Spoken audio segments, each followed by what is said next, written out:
Bismillahirrahmanirrahim. Assalamualaikum warahmatullahi wabarakatuh.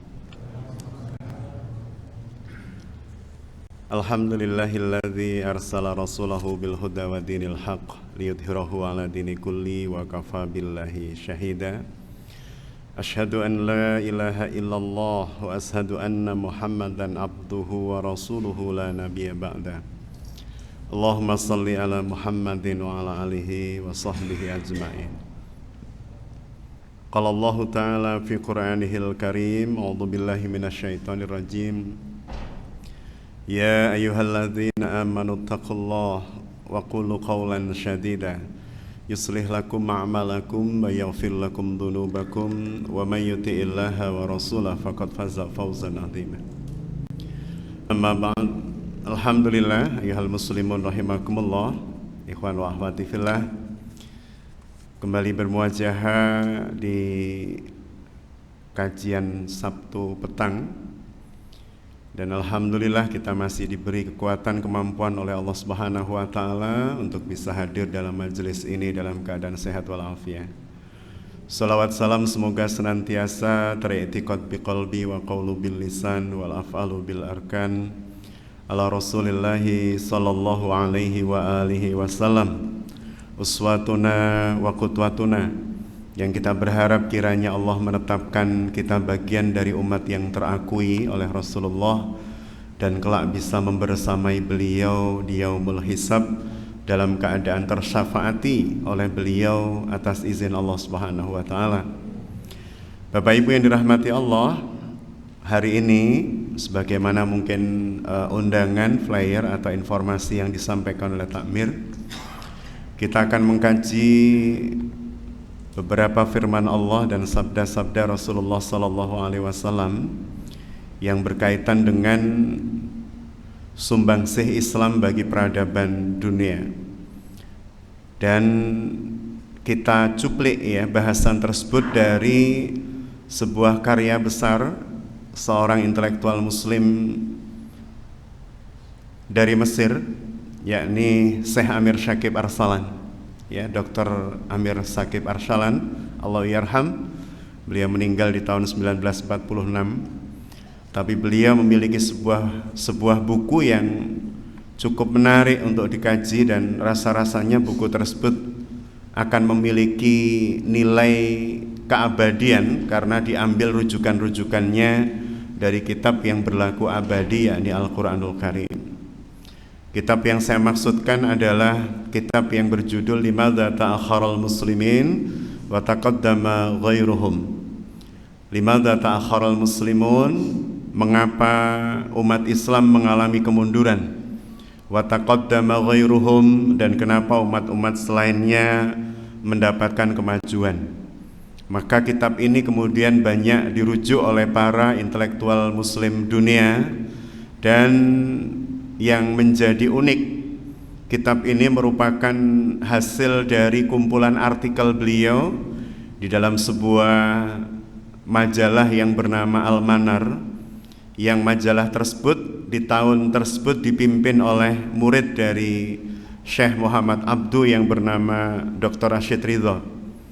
Jadi di dalamnya ada ruang tanya jawab, ya, rubrik tanya jawab, dan kebetulan yang tanya adalah seorang bangsawan dari Borneo, dari Indonesia, ya, seorang sultan di tahun 1940-an, sehingga jawaban-jawaban dari Syekh Amir Syakib Arsalan ini sejatinya merupakan kumpulan jawaban atas pertanyaan seorang bangsawan dari Borneo tersebut. Bapak Ibu yang dirahmati Allah, pertanyaan yang kemudian jawabannya diberi judul oleh Dr. Amir Syakib Arsalan dengan kalimat limadza ta'akharal muslimun wa taqaddama ghairuhum. Beliau kemudian mengupas beberapa hal penting berkaitan dengan kenapa umat Islam mengalami kemunduran. Jadi kalau kita lihat ritme perjalanan dakwah dari Rasulullah sallallahu alaihi wasallam, dari mulai beliau mendapatkan wahyu kurang lebih di tahun 610 Masehi, Islam terus mengalami perkembangan sampai kemudian mendapatkan puncak peradaban ketika kemudian Islam menjadi rujukan berbagai macam ilmu yang berkembang di seluruh dunia. Jadi pada saat kemudian Islam beribu kota di Baghdad, kekhalifahan waktu itu dipimpin oleh keluarga dari Bani Abbasiyah. Bani Abbasiyah ini adalah kabilah yang dirujukkan kepada nama paman Nabi, Abbas bin Abdul Muthalib. Jadi Bani Abbasiyah ini adalah bani ya, atau kabilah yang kemudian pernah memimpin kaum muslimin selama ratusan tahun setelah tumbangnya Daulah Bani Umayyah. Jadi ketika kemudian Daulah Bani Abbasiyah hadir muncul, maka pusat kekhalifahan atau pusat pemerintahan itu ada di Baghdad, ada di Irak.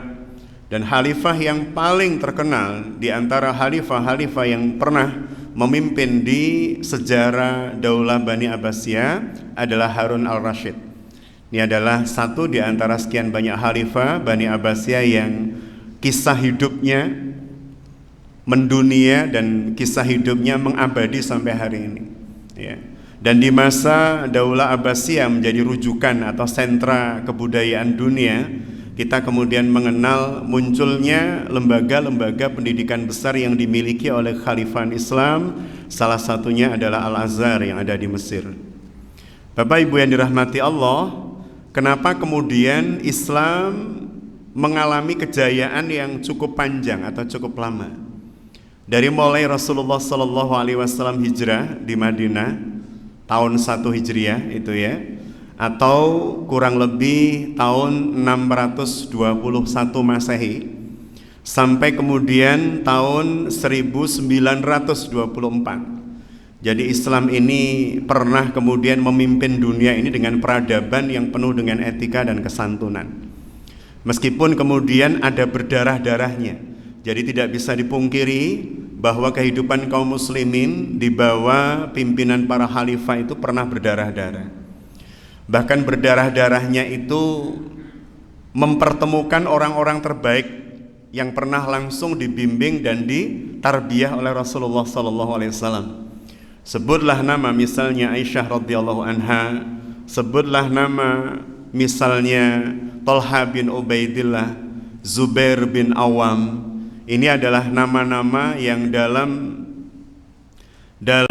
dakwah kaum muslimin ya menjadi orang-orang yang sangat terpandang. Bahkan Rasulullah SAW menetapkan mereka di antara 10 orang yang Allah telah memberikan jaminan surga. Tapi meskipun demikian ternyata tidak sepi dari fitnah, bahkan kemudian teradu domba dalam tanda petik ya, sehingga kemudian kekhalifahan di masa Ali bin Abi Thalib itu pernah mengalami perang saudara, bahkan perang antar sahabat Rasulullah SAW yang kemudian kita kenal dengan perang Jamal, kemudian kita kenal dengan perang Siffin.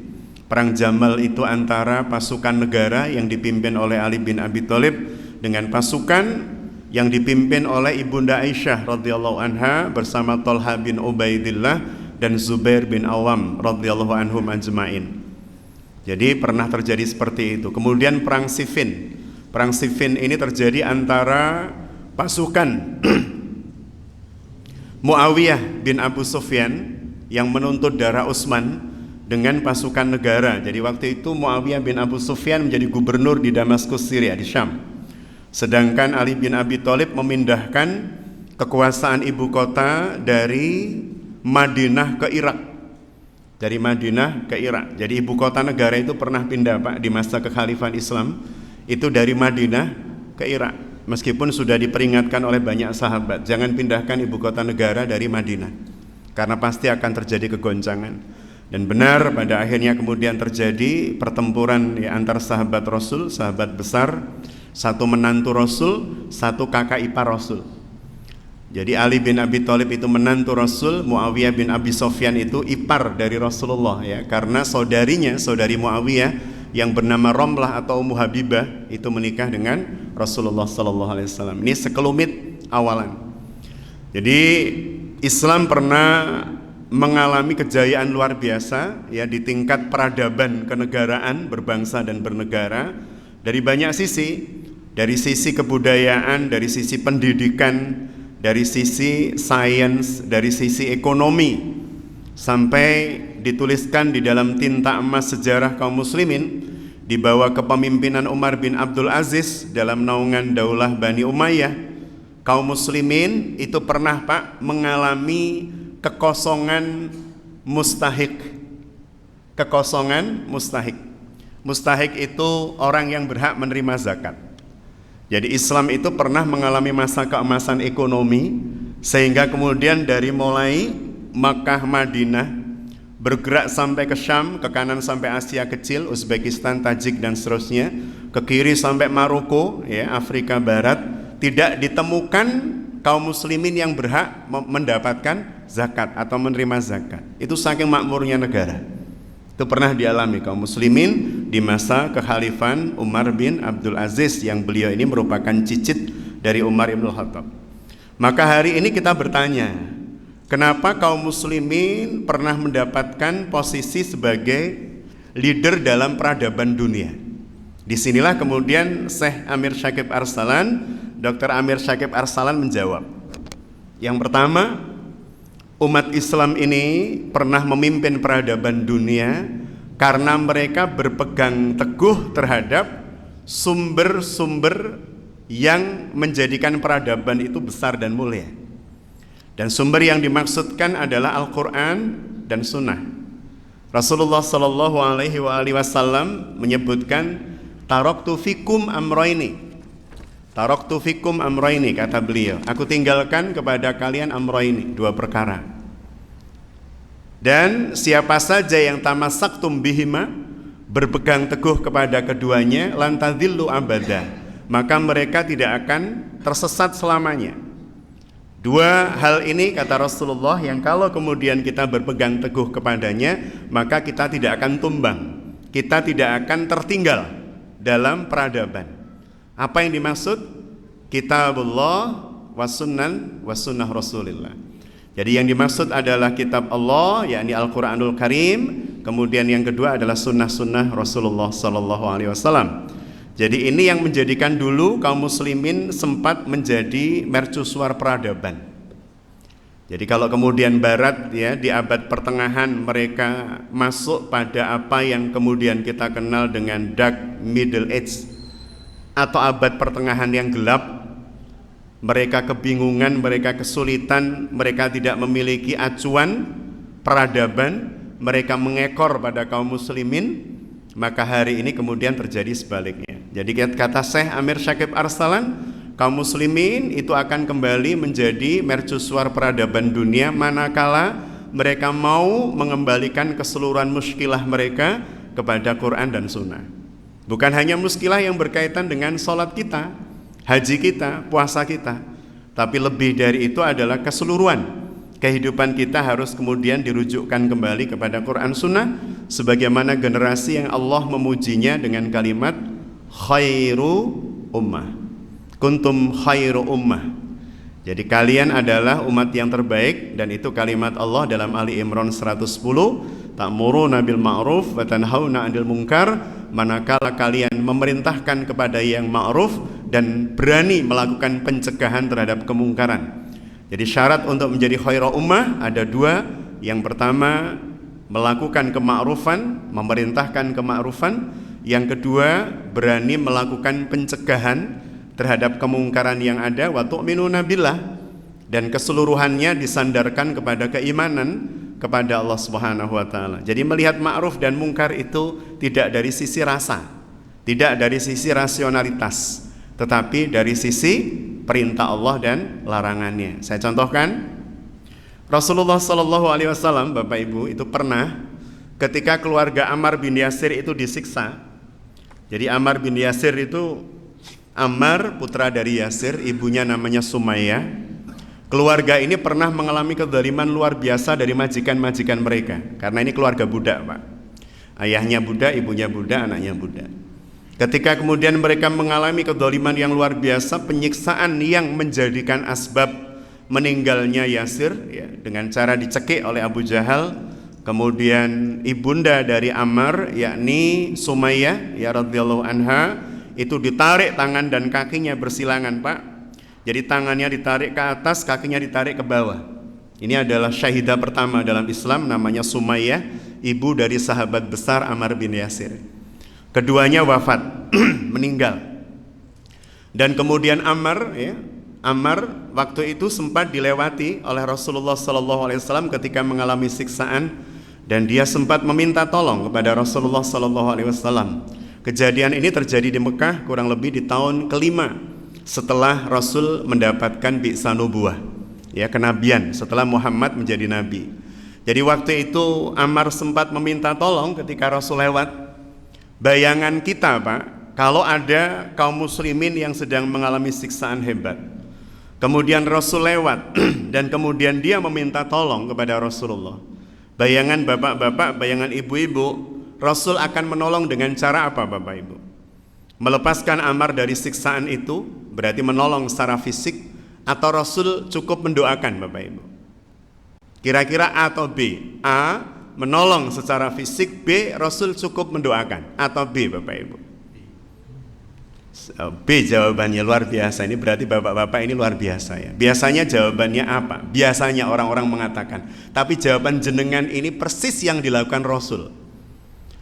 Rasulullah tidak melakukan pertolongan secara fisik. Padahal kemungkinan orang kalau melihat, ini gimana sih Rasul ini? Wong pengikutnya disiksa kok kemudian cuman ditolong dengan doa. Sama dengan ketika kemudian ada orang mengalami kezaliman secara fisik, ada orang mengalami kesulitan secara finansial, kemudian pinjem duit gitu ya, misalnya, tolong pinjemi saya duitnya, anak saya besok jatuh tempo bayar SPP-nya atau kontrakannya habis dan seterusnya, Mbok kalau ada rizki saya dipinjemi duit. Kemudian kita mengatakan, Mas sepura nih Mas ya, gak duit wis tak dongak nih wae. Kira-kira orang yang hutang kecewa atau enggak, Pak? Pengen duit kok didongak nih, itu kan. Tapi itu yang dialami oleh Ammar. Jadi waktu itu Rasulullah SAW hanya mendoakan. Bahkan kemudian mengatakan kepada keluarga Ammar bin Yasir, Ammar, Yasir dan ibunya Sumayyah, sungguh Allah menyampaikan bahwa engkau wahai keluarga Yasir telah disediakan oleh Allah istana di surga bagi kalian. Jadi pertanyaannya, kenapa Rasul kok tidak menghimpun sahabat-sahabat untuk kemudian melawan kaum musyrikin Mekah? Karena tidak memiliki kekuatan yang sepadan. Kok seandainya hari itu Rasul melakukan, ya, pertarungan fisik dengan kaum musyrikin Mekah, selesai, Islam gak akan sampai pada kita. Jadi Rasul waktu itu sudah memperkirakan secara strategis itu, ya, memetakan kekuatan bahwa beliau tidak akan bisa melawan musyrikin Mekah. Dan tidak bisa kemudian jenengan bilang, harusnya kan Rasul tinggal bilang saja sama Allah, Allah turunkan bantuanmu, selesai kaum musyrikin bisa dihabisi. Tidak, Rasul sebagaimana jenengan saya dalam suratul Kahfi, di hampir ujung ayat Rasul mengatakan, ana basharu mislukum, ana basharu mislukum, aku adalah manusia seperti kalian semua, yang bisa sedih, bisa nangis, bisa galau, bisa khawatir, bisa marah, bisa tertawa, bisa tersenyum, bisa gembira. Ana mislukum basharu, ana basharu mislukum, saya ini manusia seperti kalian. Artinya apa? Berlaku sunatullah, gitu ya. Berlaku sunatullah. Kalau Rasul memprediksi ini nggak bisa dilawan, ya berarti nggak bisa. Tidak kemudian Rasulullah SAW setiap kali bertemu dengan lawan kemudian berdoa kepada Allah, pertolongan turun dan kemudian Rasul menang. Buktinya di Uhud Rasul kalah. Itu artinya berlaku sunnah-sunnah manusia kepada Rasulullah SAW. Jadi Rasul melihat di Mekah itu tidak bisa melakukan perlawanan, sehingga kemudian cukup didoakan. Beda dengan di Madinah nanti, Pak. Maka pertarungan fisik itu adanya di Madinah ketika Rasul sudah hijrah. Sepanjang 13 tahun di Mekah itu disiksa seperti apapun, Rasul tidak melakukan perlawanan secara fisik. 13 tahun. Bisa dibayangkan sabarnya beliau dengan para sahabat. Tapi di Madinah beliau diusik, ya, di tahun kedua Hijriah langsung menyiapkan pasukan tempur. Tahun ketiga Hijriah langsung menyiapkan pasukan tempur. Bahkan Rasul menggunakan dua baju zirah, dua baju perang. Itu menunjukkan tawakalnya beliau. Tidak kemudian Nabi, Rasul Nabi kemudian tidak pakai baju perang, gitu ya. Wah, saya ini kiai, ustadz itu ya, kalau perang ya pakai kaos singlet saja, ya nggak begitu. Rasul mencontohkan, ya, asbabnya itu ya dilakukan itu ya, sunatullahnya dilakukan. Kalau perang ya pakai baju tempur. Bahkan dalam pertempuran Uhud itu Rasul pakai 2 baju, 2 pelindung tubuhnya. Jadi Bapak Ibu yang dirahmati Allah, ini yang pertama disampaikan oleh Dr. Amir Syakib Arsalan, kemunduran kaum muslimin karena meninggalkan Quran dan Sunnah. Dan tadi sudah saya sampaikan, meninggalkan Quran dan Sunnah itu bukan cuman perkara haji, sholat dan hal-hal yang bersifat ibadah mahdobotan, tapi ada kaitannya dengan ekonomi, ada kaitannya dengan konsep dan sistem pendidikan, ada kaitannya dengan keterikatan kaum muslimin dengan sains. Rasul itu pernah nangis guguk, dan hadis ini sahih riwayat Muslim, jenengan bisa cek bahwa ketika Rasulullah SAW belum datang di Masjid Nabawi, sampai kemudian Bilal sudah mau mengumandangkan iqamah, maka kemudian Bilal bin Rabah mendatangi bilik Rasul yang tempatnya nempel Masjid Nabawi. Ada apa kok Rasul tidak seperti biasa? Dan ketika dilihat Rasul dalam keadaan bengkak, ya, sembab kedua mata beliau karena habis menangis. Maka kemudian ditanyalah oleh Bilal, apa yang terjadi pada dirimu ya Rasulullah? Dan beliau mengatakan, sungguh Bilal, tadi malam telah turun kepadaku ayat. Ayat yang dimaksud oleh Rasulullah adalah Ali Imran surah ketiga ayat 190 dan 191. Jadi ayat yang diturunkan oleh Allah Subhanahu wa taala kepada Rasulullah sallallahu alaihi wasallam berkaitan dengan ayat kauniyah, berkaitan dengan ayat yang berbicara tentang semesta alam. Bagaimana kemudian antara al-lail wan nahar itu saling berganti, kemudian bagaimana Allah Subhanahu wa taala mempergilirkan, ya, bukan hanya siang dan malam tetapi juga menggerakkan matahari dan bumi.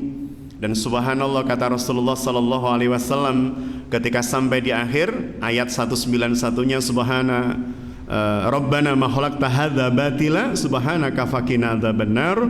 Wahai Rabb kami, sungguh tidak ada yang sia-sia yang Kau ciptakan, Maha suci Engkau dan lindungi kami dari api neraka.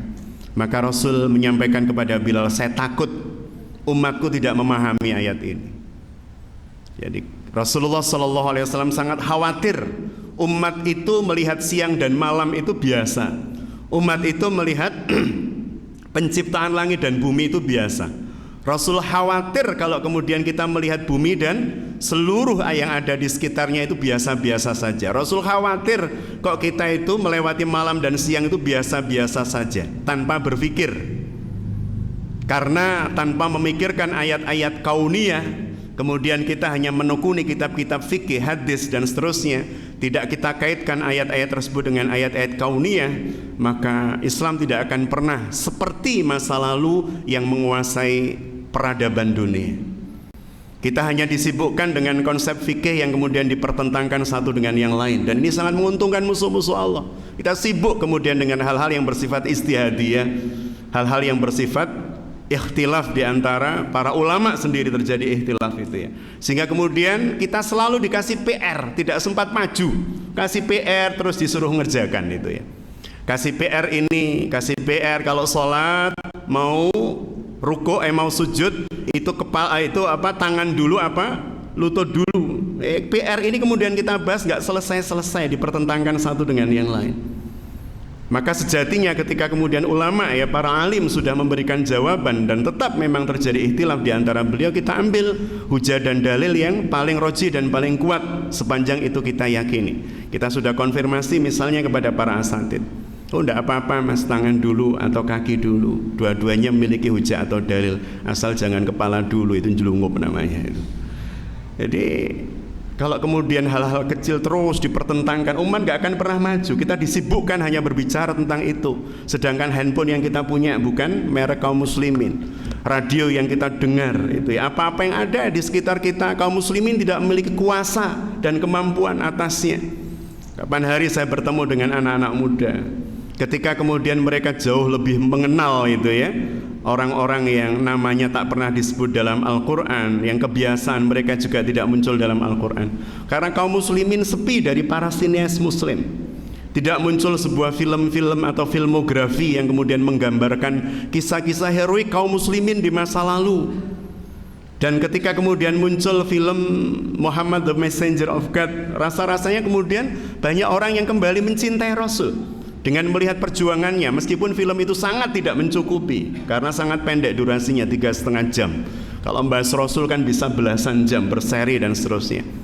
Artinya Bapak Ibu yang dirahmati Allah, hari ini kemudian kita melihat Islam tertinggal jauh ke depan dalam banyak hal, wabil khusus berkaitan dengan capaian-capaian sains. Padahal di masa lalu kaum muslimin itu memandang sains bagian dari konsep tauhid yang bisa mendekatkan diri mereka pada Allah, melihat dan mengkaji bintang, melihat dan mengkaji lapisan-lapisan kerak bumi dan seterusnya. Itu menjadikan anak-anak kita harusnya lebih dekat dengan Allah Subhanahu wa taala. Kenapa kemudian tidak terjadi seperti itu?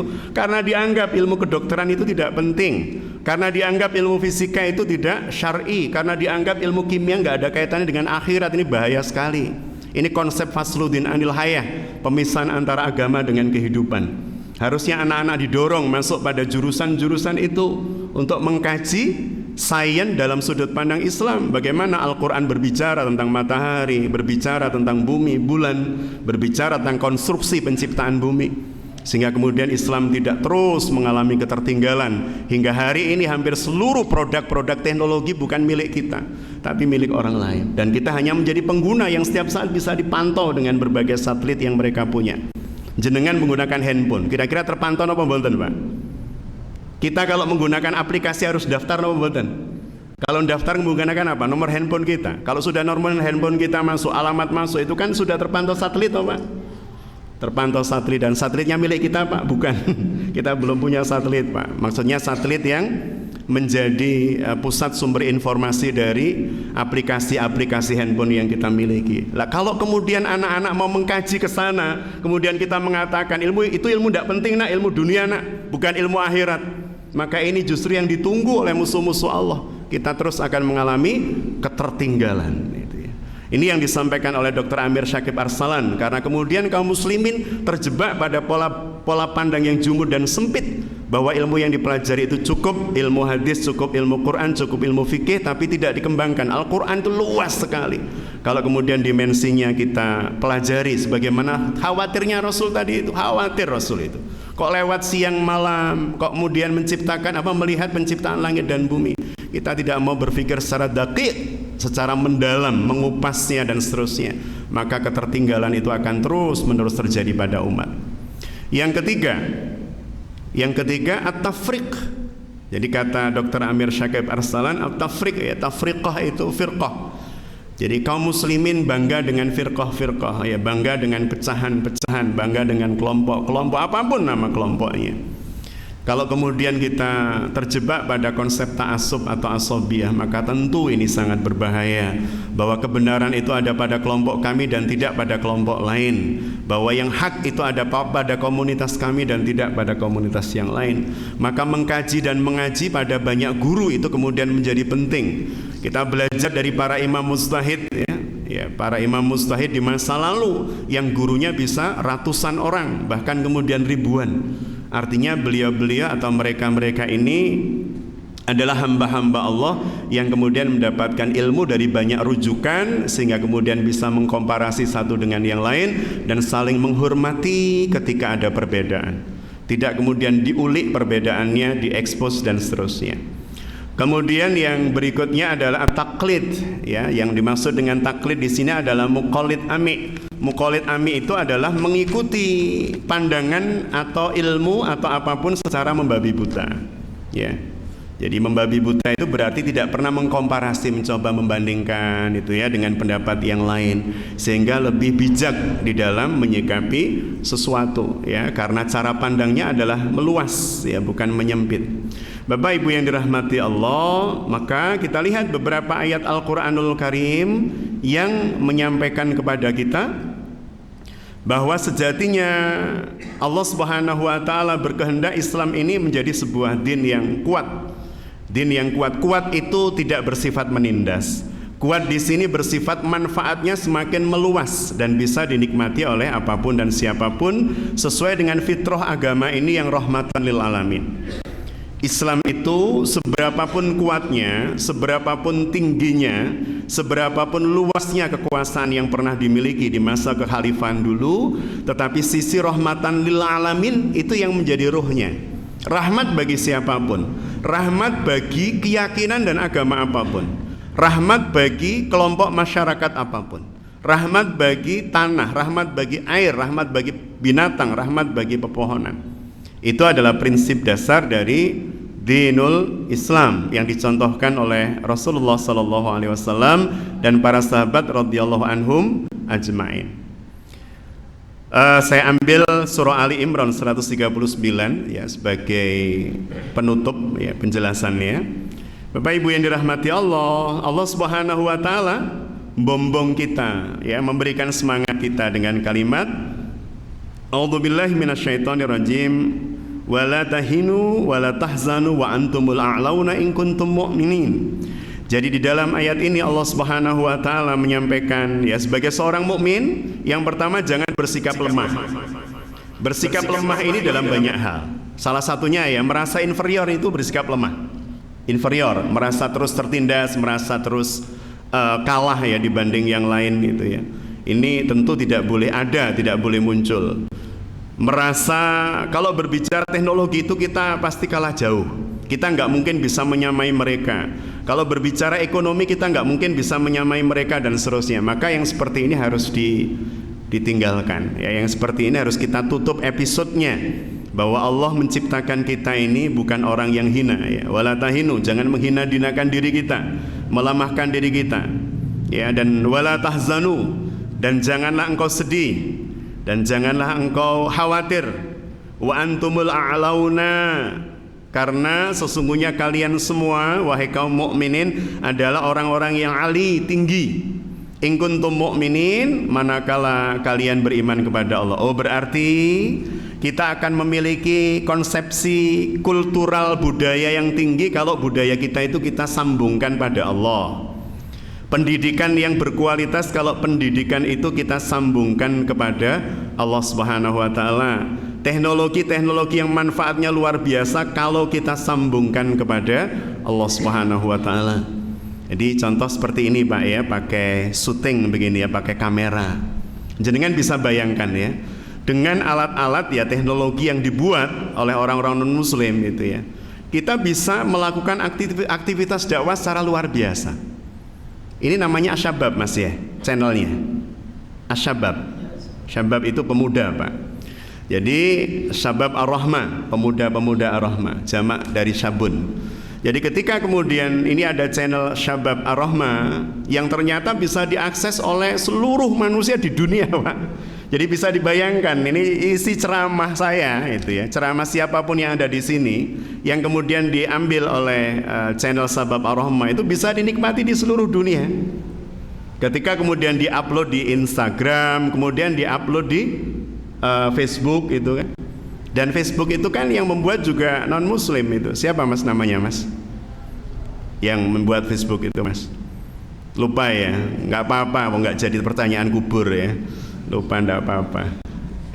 Saya juga lupa namanya Pak, anak muda yang luar biasa itu. Dan harusnya kaum muslimin, anak-anak muda muslim itu yang kemudian menemukan nanti konsep-konsep baru yang lebih bagus, yang lebih islami, yang lebih syar'i dan digunakan seluruh dunia. Subhanallah, itu pasti luar biasa ya. Mark Zuckerberg itu namanya yang menemukan, yang membuat. Saya itu pengennya yang membuat itu ketemu namanya itu Muhammad Abdurrahman itu Pak, misalnya Abdul Salim itu Pak ya, Abdul Kudus itu, atau Muhammad ya, subhanallah gitu ya. Atau mungkin namanya tidak muslim tapi dia muslim itu kan, namanya Mas Mujiono tapi muslim, subhanallah. Dan dia kemudian yang membuat aplikasi-aplikasi itu digunakan seluruh dunia. Ya. Anak-anak hari ini kok kemudian ditunjukkan, anak-anak kan suka film-film kartun dan animasi. Sekarang sudah ada Nusa dan Rara, subhanallah. Pembuatannya bagus, ya. Sineasnya juga muslim yang taat itu kan. Isi ceritanya subhanallah inspiratif sekali. Meskipun saya sudah usia menginjak hampir 50 begini, lihat Nusa dan Rara itu banyak inspirasi yang saya dapat. Nah, yang seperti itu kemudian kalau tidak di backup oleh kaum muslimin sendiri ya kelar sudah.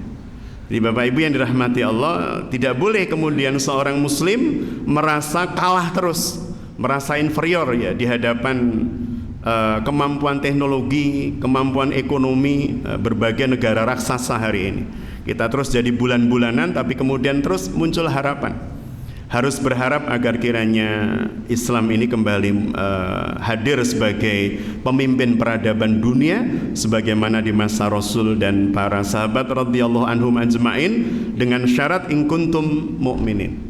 Dengan syarat semuanya harus kita sandingkan dengan iman. Mendesain baju, mempromokannya, sandarannya iman. Menggunakan media sosial yang hari ini hampir tidak ada orang yang tidak memiliki akun medsos. Hampir tidak ada. Semuanya memiliki akun medsos, pokoknya yang punya HP. Jadi rasa-rasanya kemudian ini menjadi penting untuk kemudian terus bertarung di sana. Bertarung informasi kebaikan dan keburukan.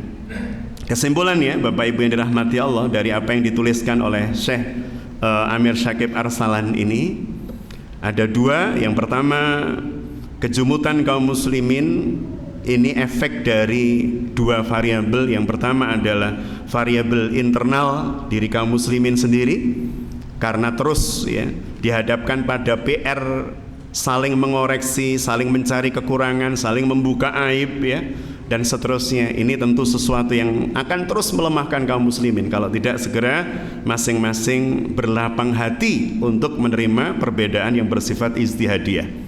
Kemudian yang kedua, munculnya muqallid muttabi ya, taklid secara membabi buta terhadap sebuah tata nilai, sebuah konsep ijtihadi dan seterusnya, sehingga sulit menerima kebenaran dari orang lain.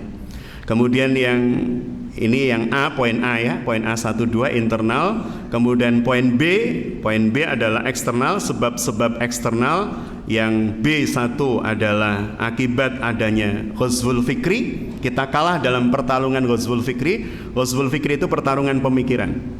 Hari ini konsep-konsep liberal atau konsep-konsep yang tidak benar itu kemudian menutup konsep-konsep Islam yang sahih.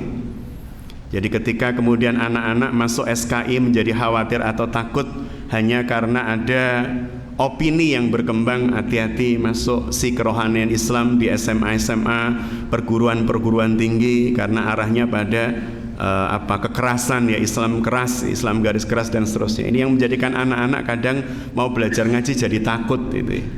Mau menghadiri majelis taklim jadi mikir gitu ya, dan seterusnya. Mau hijrah juga jadi khawatir gitu ya. Mau hijrah dari jarang sholat menjadi sholatnya agak kenceng dikit jadi khawatir, karena ternyata ditemukan misalnya orang-orang yang Islam radikal atau garis keras, oh yang ngebom itu ternyata sholatnya rajin. Wah ini kan gawat Pak. Jadi rajin sholat jadi takut. Ini opini yang kemudian harus kita luruskan ya, bahwa orang yang sholatnya rajin, orang yang sholatnya tidak pernah bolong, orang yang sholatnya benar harusnya justru menjadi rahmat. Ini yang kemudian kita coba sodorkan. Jadi ghazwul fikri. Kemudian yang kedua B2 adalah ghazwul saqafi, perang kebudayaan. Kita juga mengalami kekalahan itu ya, sehingga kemudian kita lihat tren-tren budaya yang mendunia. Bahkan provinsi Mekah udah dimasuki Pak. Coba aja googling atau baca surat kabar. Bukan Mekah loh Pak, bukan Mekah sebagai kota ya, provinsi Mekah. Jeddah itu kan provinsi Mekah. Ada yang di sini umroh terakhir 1-2 bulan ini Pak? Belum ada, tidak ada Pak ya. Semoga dimudahkan umroh lagi Pak, atau umroh bagi yang belum dan umroh lagi bagi yang sudah.